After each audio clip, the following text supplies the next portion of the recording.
MeghalayaPost.news.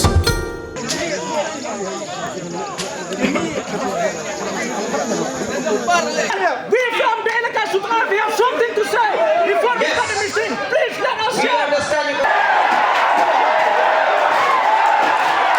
Kajing temu ban penlong ya ka public hearing ka Shri Semen Limited Hais Joint Hills na kabenta ka project ti motion halum serman kelawan ra penban ya ka kenrum bat kalakta ya ka songsuk songsan kipat ba namar kumbala sakhi menta ka sengi kawai ka Trok klasa uyang ding syua ban sedang kata ka public hearing komban penken mau ha ka ni kajing temu ka Shri Semen Limited ban bo ya ka semen plan bat banti ya motion halum serman kelami ka kenrum kenram namar kiladan hadu ar kenhun kata ka kenhun ba Pyrshah bat ka kenhun ba Kershan ya kata ka Shri Semen Limited wala ka bor Senshar district bat ka pulit menta kasngi hagajing temu ban pelong ya ke public hearing kilapan biang ya ki bor pahara Henry warla kataru klami kajing ya Pyrshah ha ka bahadu bala keno ba kawai ka trong klasa uyang ding bala Shah Thang da ka kenhun ba Pyrshah ya katai ke Shri Semen nalor kata la sakhiru bana kadaw ka public hearing ke Shri Semen Limited bala penbait ban penlong menta kasngi lami omtang kata kajing thang ya ka kali baru ka kenhun ba Pyrshah ya ke Shri Semen kila Pyrshah jor bat khangru klam da ailat ban penlong ya katai ka public hearing hadu ba katai ka public hearing kala Pulom no menta kasngi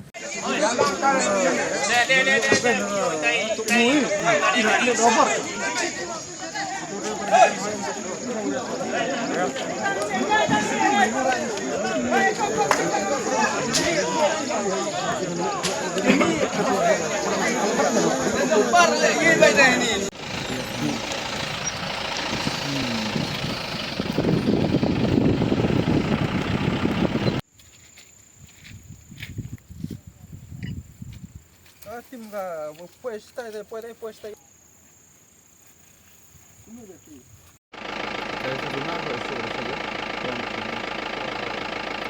Let's go to it, let's go to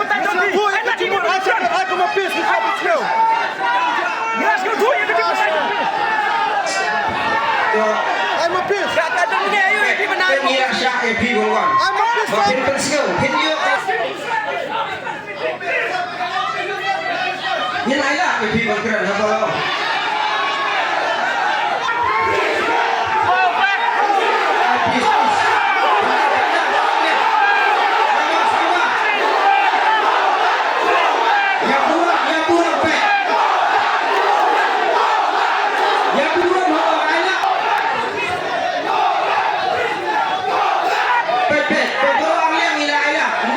Hearing, ndai na bong you, ni hap ya step by step.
situation and to maintain peace, I, Manish Kumar, declare this public hearing order. Thank you.